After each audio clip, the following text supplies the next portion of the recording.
দেশে জঙ্গি আছে কি নেই সরকার জানে না। জানে না অর্থাৎ এক একজন এক এক কথা বলে। পুলিশের আইজি বলেন জানেন না বা নেই বলেন, স্বরাষ্ট্র উপদেষ্টা বলেন দেশে জঙ্গি নেই বা জঙ্গিবাদ নেই। তাহলে কে জানে? 29 জুলাই থেকে 8 আগস্ট 11 দিনের বিশেষ অ্যালার্ট। ঢাকা জুড়ে চেকপোস্ট, তল্লাশি, নজরদারি আর কেরানীগঞ্জ কারাগারে ধাপে ধাপে আনা হচ্ছে আওয়ামী লীগের ভিআইপি বন্দীদের।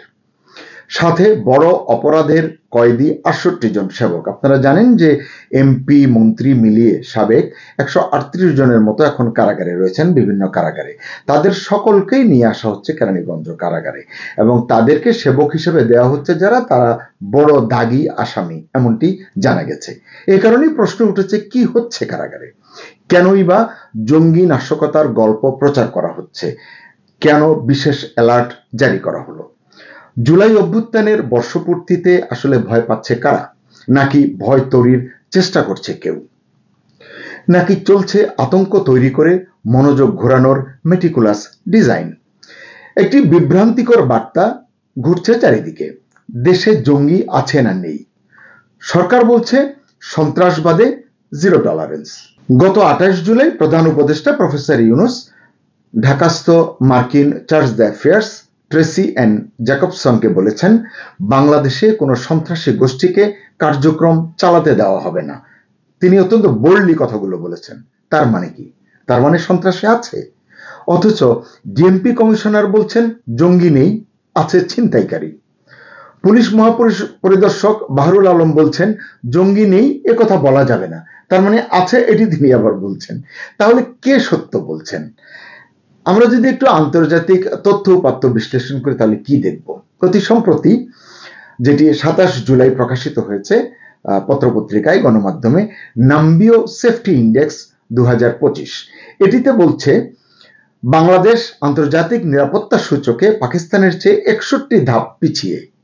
চিন্তা করুন, পাকিস্তানকে সবাই জানে জঙ্গিবাদে আক্রান্ত দেশ হিসেবে, তাহলে আমাদের অবস্থা কি? আমরা তো তার চেয়ে 61 ধাপ পিছিয়ে, তার মানে আমাদের অবস্থা আরো খারাপ হওয়ার কথা, যুক্তি যদি আমরা বিবেচনা করি। এরই মধ্যে 11 দিনের যে বিশেষ অ্যালার্ট জারি করলো স্পেশাল ব্রাঞ্চের চিঠির বরাতে আইন শৃঙ্খলা রক্ষাকারী বাহিনী, এটি কেন করা হলো? আপনারা জানেন 29 জুলাই থেকে 8 আগস্ট পর্যন্ত সময়কে চিহ্নিত করা হয়েছে বিশেষ গুরুত্বপূর্ণ ও ঝুঁকিপূর্ণ সময় হিসাবে। এই জন্য 146টি চেকপোস্ট, বিশেষ অভিযান, গণতল্লাশি ইত্যাদি ইত্যাদি অনেক কর্মসূচি নিয়েছে। তবে ডিএমপি কিন্তু আবার বলছে তাদের কাছে সুনির্দিষ্ট গোয়েন্দা তথ্য কিন্তু নেই। আগাম প্রস্তুতি তারা নিচ্ছে যাতে কোনো ধরনের বিপদ এলে যেন সেটি মোকাবেলা করতে পারে। মানে এক আশ্চর্য রকমের যুক্তি। স্বরাষ্ট্র উপদেষ্টা বলেছেন 5 আগস্ট ঘিরে কোনো শঙ্কা নেই এবং এটি পুরো বাংলাদেশের না, যে স্পেশাল ব্রাঞ্চের যে চিঠির বরাতে যে 11 দিনের যে অ্যালার্ট জারি, রেড অ্যালার্ট জারি করা হয়েছে, তিনি বলছেন এটি পুরো বাংলাদেশের না, এটি ডিএমপির ব্যাপার, মানে ঢাকা মেট্রোপলিটন পুলিশের ব্যাপার। আবার পুলিশ প্রধান বলছেন এই বিষয়ে তিনি বিস্তারিত কিছু এখনো জানেন না। স্বরাষ্ট্র উপদেষ্টা এক ধরনের কথা বলছেন, কমিশনার এক কথা বলছেন, আইজিপি এক কথা বলছেন। আসলে এই যে দেশে এত বড় ব্যবস্থা নেওয়া হলো, এটি কার নির্দেশে নেওয়া হলো, কিসের ভিত্তিতে নেওয়া হলো? এই প্রশ্নগুলো কিন্তু সঙ্গত কারণেই উঠে আসে। কেরানীগঞ্জ কারাগার নিয়ে সোশ্যাল মিডিয়ায় নানান প্রশ্ন উঠছে, নানান কিছু গুজব বলুন, গুঞ্জন বলুন, ভেসে বেড়াচ্ছে। সবাই জানতে চায় কি হচ্ছে সেখানে, কেন সেখানে একে একে আনা হচ্ছে আওয়ামী লীগের বন্দীদের, ভিআইপি বন্দীদের, যাদের অধিকাংশই সাবেক এমপি এবং সাবেক মন্ত্রী।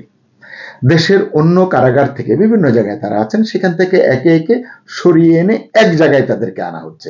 এর কারণ কি? 138 এই ভিআইপি বন্দির জন্য সেবক, মানে 5 ফরমাস খাটবার জন্য যারা থাকেন, এই সেবক বানানো হয়েছে 68 জনকে, যাদের অধিকাংশই বড় অপরাধের আসামি এবং বিশেষ রাজনৈতিক গোষ্ঠীর অনুসারী বলে অনেকে বলছেন। প্রশ্ন হচ্ছে এটা কি খুব স্বাভাবিক ঘটনা, নাকি এর পেছনেও আছে ভয়ঙ্কর কোনো পরিকল্পনা? আপনারা জানেন 75-এর জেল হত্যার কথা। এই ৭৫-এর জেল হত্যার দুঃখজনক ঘটনা এখনো বাংলাদেশের প্রতিটি মানুষের মনে দগদগে ঘায়ের মতো টিকে আছে। তাদের স্মৃতিতে, মননে এটি জিয়ে আছে, বেঁচে আছে। এ কারণেই কারাগার ঘিরে কিছু আঁচ করতে পারলেই এক ধরনের অজানা আতঙ্কে দিশারা হয়ে যায় সবাই। অনেকেই বলছেন কারাগারের ভেতরে কিছু বিশেষ নাটকীয়তার প্রস্তুতি চলছে। কেউ কেউ বলছেন এটা বিশেষ প্রোটেকশন, কেউ আবার বলছেন এটা আতঙ্ক তৈরির অংশ। কিন্তু কেন এই আতঙ্ক? প্রশ্ন তো উঠতেই পারে। এই আতঙ্ক কি গড়ে তোলা হচ্ছে উদ্দেশ্যমূলকভাবে, নাকি কোনো বিশেষ কারণ আছে এর পেছনে? জনগণের মনোযোগ কি অন্যত্র বা অন্য কোথাও সরানোর চেষ্টা করছে কেউ? জুলাই অভ্যুত্থানের বর্ষপূর্তির আগে সরকার কি কারণে এমন করছে? সরকার কি কোনো কারণে ভীত, নাকি পুরো পরিবেশটা ভয়ার্ত করে তুলতে চাইছে সরকার? গোয়েন্দা প্রতিবেদন বলছে ঢাকার বাইরে চট্টগ্রাম, খুলনা, নারায়ণগঞ্জ, গাজীপুরেও সহিংসতার চেষ্টা হতে পারে। অথচ এত সব তথ্য তাদের কাছে থাকার পরেও, এত গোয়েন্দা তথ্য থাকার পরেও শীর্ষ কর্তাদের কেউ কেউ বলছেন জঙ্গি বিষয়ে জানেন না, সন্ত্রাস বিষয়ে জানেন না, নাশকতার বিষয়ে জানেন না। এই যে তাদের দাবি, এই দাবিগুলো আসলে কতটা বিশ্বাসযোগ্য? দেশে জঙ্গি নেই এই কথা দেখছি আমরা, সরকার নিজেই বিশ্বাস করছে না, মানে সরকারের কেউ কেউ। আবার আছে জঙ্গি, এটাও সরাসরি স্বীকার করছে না। এক ধরনের ধোঁয়াশা, এক ধরনের ঘোলাটে পরিস্থিতি, এক ধরনের সংশয়। এমন পরিস্থিতিতে, এমন প্রেক্ষাপটে বিশেষ সতর্কতা, গোয়েন্দা রিপোর্ট, কারাগারে বিশেষ ব্যবস্থা সব মিলিয়ে আসলে এক ধরনের আতঙ্ক, গুজব আর জনমত এগুলো যেভাবে তৈরি হচ্ছে, এতে লাগাম টানবে কে? এই প্রশ্নটি কিন্তু আমি করছি। সরকার তো কিছুই খোলাসা করছে না, সবই যেন মেটিকুলাস ডিজাইনের অংশ বলে মনে হচ্ছে। অনেকেই তা মনে করছেন। এমন পরিস্থিতি সত্যিই অস্বস্তিকর, অসহনীয়। সরকারের উচিত এ বিষয়ে মুখ খোলা, বিষয়টি পরিষ্কার করা। দর্শক, আপনার কি মনে হয়, দেশে কি জঙ্গি আছে না নেই? কেরানীগঞ্জ কারাগারে কি হতে যাচ্ছে? আপনি যা জানেন, আপনি যা ভাবছেন, মন্তব্য করে লিখে আমাদের জানান। লিডস নিউজের সঙ্গে থাকুন, ভালো থাকুন, সুস্থ থাকুন, নিরাপদে থাকুন। আল্লাহ হাফেজ।